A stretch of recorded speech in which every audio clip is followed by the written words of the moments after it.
देखिए बच्चों, first year की क्लास में इस समय प्रश्नावली 6.3 हम पढ़ रहे थे। हमने ये भी बताया था कि इस चैप्टर का उपयोग इंटर में भी है। इससे रैखिक असमीका यहाँ पर कहा गया, वहां पर रैखिक प्रोग्रामन कहा जाएगा, जिससे कि इंटर में बोर्ड पेपर में 8 से 13 नंबर तक का आता है। 2 प्रश्नावली है वहां। तो जब तक आप फर्स्ट ईयर की स्टार्टिंग नहीं समझेंगे तो सेकंड ईयर में फिर बिल्कुल बाउंस होगा। देखिए, आप पिछली क्लास में इसके सवाल नंबर 11 तक हल हो गए थे। आज की क्लास में 12वें सवाल को हल करते हैं। देखिए, 8 लॉन्ग वाले सवाल हैं, 8 नंबर वाले। सबसे पहले देखिए, दी गई है समीका, दी गई, दिखा रहा हूं ना, असमीकाएं एक से ज्यादा है तो क्या कहेंगे? असमीकाएं कहेंगे। हमने कहा था समीका किसे कहते हैं? जहां पर लेस देन का चिन्ह लगा हो या ग्रेटर देन का चिन्ह लगा हो, लेस देन का चिन्ह लगा हो, ग्रेटर देन का चिन्ह लगा हो, लेस देन इक्वल टू का चिन्ह लगा हो, ग्रेटर देन इक्वल टू का चिन्ह लगा हो। ये चिन्ह लगा है तो इसे कहते हैं समीका। ये चिन्ह लगे हैं तो कोई इनमें एक चिन्ह लगा हो तो इसे क्या कहते हैं? असमीका कहते हैं। तो देखिए असमीका देख लेते हैं। दी गई असमीकाएं आपकी, पहली है x - 2y less than or equal to 3। फिर दूसरी है 3x + 4y greater than or equal to 12। फिर है x greater than or equal to 0 और फिर है y greater than or equal to 1। ये सभी क्या है? असमीकाएं। हमने कहा था जहां समीकाएं लिखी हो तो तुरंत हम असमीकाओं के संगत रैखिक समीकरण ज्ञात कर लेते हैं। क्या करते हैं? असमीकाओं के संगत रैखिक समीकरण ज्ञात करने में क्या किया जाता है? जहां जहां पर असमीका का चिन्ह लगा है तो वहां पर बराबर का चिन्ह लगा देते हैं तो असमीका समीकरण बदल जाती है। तो देखिए, असमीकाओं के संगत, असमीकाओं के संगत रैखिक समीकरण, रैखिक समीकरण। देखिए, असमीकाओं के संगत रैखिक समीकरण क्या हो जाएगा? x - 2y = 3। देखिए, इसको समीकरण 1 डालेंगे, 2 3 4, फिर क्या हो जाएगा? 5। 4 के बाद पहला आएगा क्या? अब इसको बदलो, इस असमीका को किसमें? ये लिखा हुआ साफ दिखाई पड़ रहा है कि नहीं उसमें? हाँ। 3x + 4y = 12। x बराबर 0, 7, y बराबर 1, 8। इतने में कोई दिक्कत नहीं होनी चाहिए। देखिए, ये दोनों तो ठीक है। इन दोनों रेखाओं को खींचने के लिए हमें कोई भी रेखा खींचनी हो, हमें कम से कम 2 बिंदु चाहिए। ज्यादा से ज्यादा चाहिए इतने निकाल लो। चलिए, इस रेखा के लिए पहले 2 बिंदु निकाल ले कम से कम हम। x - 2y = 3 के लिए, देखिए इसके लिए क्या होगा? x - 2y = 3 के लिए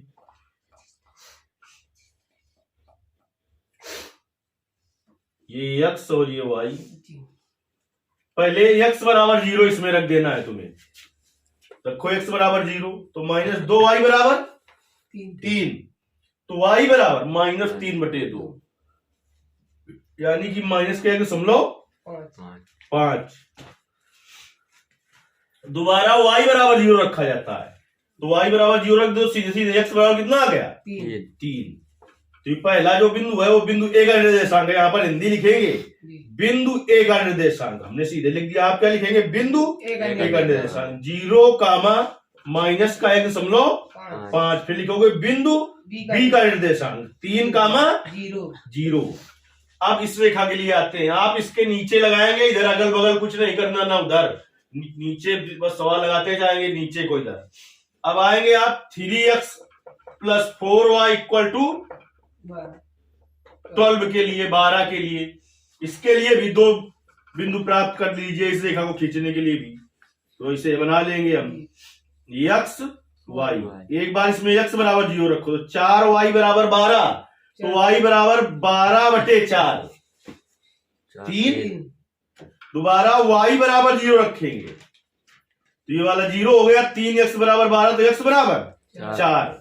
तो बिंदु सी का निर्देशांक 0,3, बिंदु डी का निर्देशांक लिखा जाता है x का मान y का मान 4,0। ये वाली दोनों रेखाएं x बराबर 0, x बराबर 0 जो है आपकी y अक्ष का समीकरण x बराबर 0 होता है। तो y अक्ष में जो रेखा है उसी का समीकरण x बराबर क्या है 0।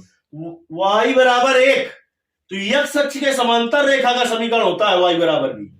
x अक्ष के समांतर रेखा का समीकरण क्या होता है y बराबर b। चलिए इसको अब हम द्विविमीय तल में हमें दिखाना है। चलिए आराम से द्विविमीय तल में दिखाते हैं इसको। देखो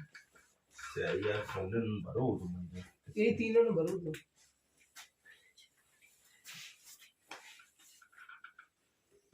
देखिए आपको ऐसे तो ये ग्राफ कापी बनाना होता है, लेकिन जब ग्राफ कापी आपके पास पर्याप्त नहीं है तो पटरी और पेंसिल से माप के यहाँ पर कापी में भी आप अपनी बना सकते हैं। x डैश y डैश, जहां पर एक दूसरे को काटती है वो क्या होता है मूल बिंदु या ओरिजिन जिसे कहते हैं। 0,0।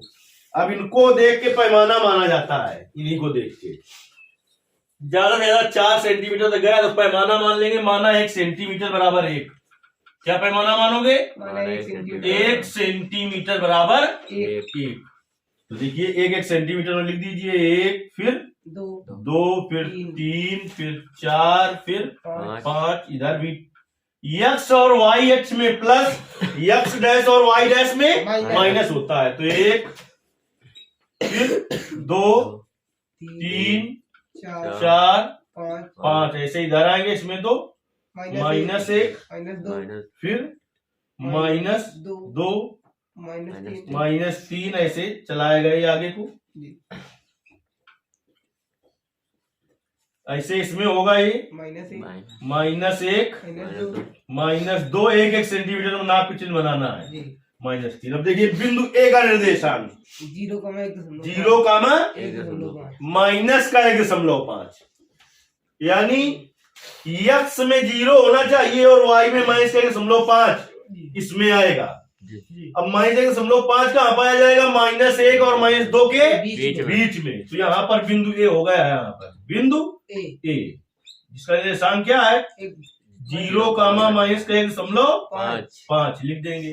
बिंदु बी का निर्देशांक 3,0, 3,0 यहाँ पर होगा। बिंदु बी 3,0। इसको मिलाती हुई रेखा इतनी तो खींचनी ही है कम से कम आपको। ठीक, आगे भी आप बढ़ा सकते हैं क्योंकि हमने केवल 2 बिंदु निकाले थे। कितने बिंदु निकाले थे 2। पटरी से खींचेंगे बिल्कुल सीधी रेखा, ऐसे घूमे जाए, ऐसे घूम रही है सीधे जाए। अगर हम ज्यादा बिंदु निकालते तो वो जो बिंदु निकलते वो सभी इसी रेखा में होते।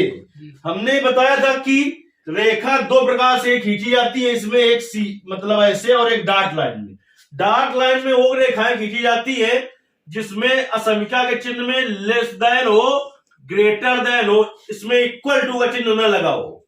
क्योंकि 6.1 प्रश्नावली से जिसने पढ़ा होगा उसको समझ में बात आ रही होगी कि अगर इक्वल टू का चिन्ह नहीं लगा है तो इस रेखा पर स्थित बिंदु नहीं लिए जाते हैं, उसके अंदर या बाहर के लिए जाते हैं। तो अभी आप इतना समझ लीजिए कि अगर इक्वल टू लगा है तो रेखा में डॉट लाइन में नहीं खींची जाएगी। अगर इक्वल टू का चिन्ह नहीं लगा तो डॉट लाइन में खींची जाएगी।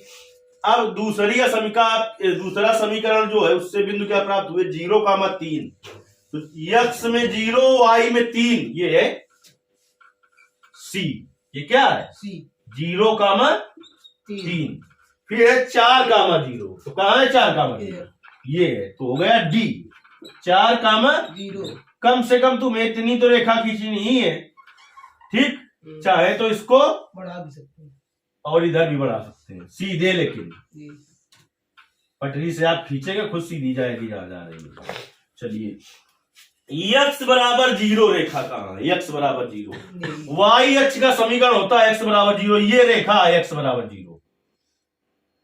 जब आपको सरल रेखा पढ़ाई गई है तो x अक्ष का समीकरण y बराबर 0 किसका समीकरण है x अक्ष का, और y अक्ष का समीकरण होता है y अक्ष का समीकरण x बराबर 0। तो यहाँ पर क्या है x बराबर 0, यानी ये रेखा जो होगी किस अक्ष में होगी y अक्ष में होगी।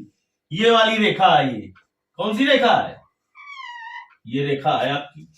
अब y बराबर 1, तो x अक्ष के समांतर रेखा का समीकरण होता है y बराबर डी a, ए हाँ। और y अक्ष के समांतर रेखा का समीकरण होता है x बराबर a। तो ये रेखा किसके समांतर होगी, x अक्ष के। तो देखिए ये है 1, तो ये रेखा खिंच जाएगी, कौन सी, y बराबर 1, y बराबर 1, 1, y बराबर 1। आप नाप के खींचेंगे सब रेखाओं के अपना समीकरण भी लिख सकते हो।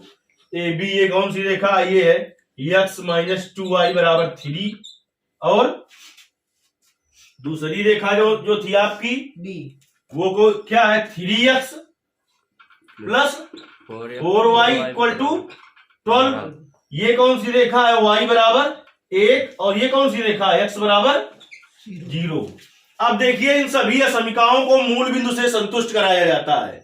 सभी असमीकाओं को मूल बिंदु, अगर ये असमीका मूल बिंदु से संतुष्ट हो तो आलेख मूल बिंदु की ओर आता है, असंतुष्ट हो तो मूल बिंदु से दूर जाता है, बाहर की ओर जाता है। जैसे कि मान लो कि ये ए बी है तो ये वाली ए बी है, क्यों मान लो ये ए बी है ना, जी अगर संतुष्ट होगी तो मूल बिंदु किधर है, इधर है कि इधर है, इधर है ना, जी, संतुष्ट होगी तो इधर को आएगा और संतुष्ट होगी तो नीचे दो, बाहर जाएगा। ये आप समझ गए बात। जी चलिए पहली असमीका, अब आपको जो भाषा है वो लिखनी है, हम सीधे सीधे किए दे रहे हैं। लिखोगे पहली असमीका, क्या है पहली असमीका, x minus 2y less than or equal to 3 को मूल बिंदु से संतुष्ट कराने पर, तो जहां x का मान और y का मान 0 रखो तो क्या आएगा, 0 माइनस 2 गुणते 0 less than or equal to 3। तो 0 माइनस 0 क्या हो जाएगा, 0 less than or equal to 3। 0 कह रहा है 3 से छोटा है या 3 के बराबर है, बराबर तो नहीं है लेकिन छोटा है। कैसी बात है, ये सत्य। और बात जब सत्य होती है तो समीका मूल बिंदु से संतुष्ट होती है, जो कि सत्य है तो लिखेंगे अतः समीका मूल बिंदु से संतुष्ट है, इसलिए इसका आलेख मूल बिंदु की ओर अग्रसर होगा। तो जो आपकी ए बी है इसका कहां को जाएगा आलेख, ऊपर की ओर, मूल बिंदु की ओर को जाएगा, इधर जहां को मूल बिंदु है ऐसे जाएगा। जब जाएगा तो ये सब इधर चला जाएगा यहां तक, ठीक, मतलब तीर का निशान हमने दिखा दिया, अंदर को जा रहा है तो इधर इतना क्षेत्र आएगा, सबको कवर करेगा। ये समझ रहे हैं, ये ए बी रेखा। वास्तव में हमें क्या आलेखित करना होता है, कितनी असमीकाएं हैं, 4, चारों का उभयनिष्ठ भाग, जो चारों मिले उतना आलेखित करना होता है। इंटर में ये सब नहीं करेंगे, केवल कौन सा भाग करेंगे, उभयनिष्ठ भाग। यहाँ पर हम उभयनिष्ठ भाग को डाल कर देंगे और इस भाग को ऐसे किए दे, इससे तुम्हें आसानी से समझ में आ जाए। अब दूसरी असमीका को मूल बिंदु संतुष्ट कराएंगे, लिखेंगे दूसरी असमीका, क्या दूसरी असमीका, 3x plus 4y greater than or equal to, जो जब तुम्हारी तरफ देखे तो greater than or equal to, तुम्हारी तरफ ना देखे तो less than or equal to. ना ध्यान रहे तो ऐसे ध्यान रखो कि अगर तुम्हारी तरफ मुंह हो तो ग्रेटर देन, यानी तुम्हारी तरफ अगर इसका थूथुन है तो क्या है, ग्रेटर देन, और पूंछ है तो लेस देन, ध्यान दो। दूसरी असमीका 3x plus 4y greater than or equal to 12 को मूल बिंदु से संतुष्ट कराने पर तो क्या हो जाएगा, 3 गुणते 0 तो क्या आ जाएगा बताओ, 0 प्लस 4 गुणते 0। तुम मन में नहीं करोगे, एक स्टेप दिखाना है तुमको, greater than or equal to 12 तो आ जाएगा 0 greater than or equal to 12। कह रहा है 0 बड़ा है 12 से या 12 के बराबर है, तो न बराबर है ना बड़ा। ये बात कैसी है, असत्य, जो कि असत्य है। जब बात असत्य हो तो समीका मूल बिंदु से असंतुष्ट होती है, तो लिखेंगे अतः समीका मूल बिंदु से असंतुष्ट है, इसलिए इसका आलेख मूल बिंदु से बाहर की ओर जाएगा, मूल बिंदु से बाहर की ओर जाएगा। तो जो आपके सीधी है इसका बाहर की ओर जाएगा, इधर आता तो अंदर है। ये कौन सा भाग है, बाहर की ओर।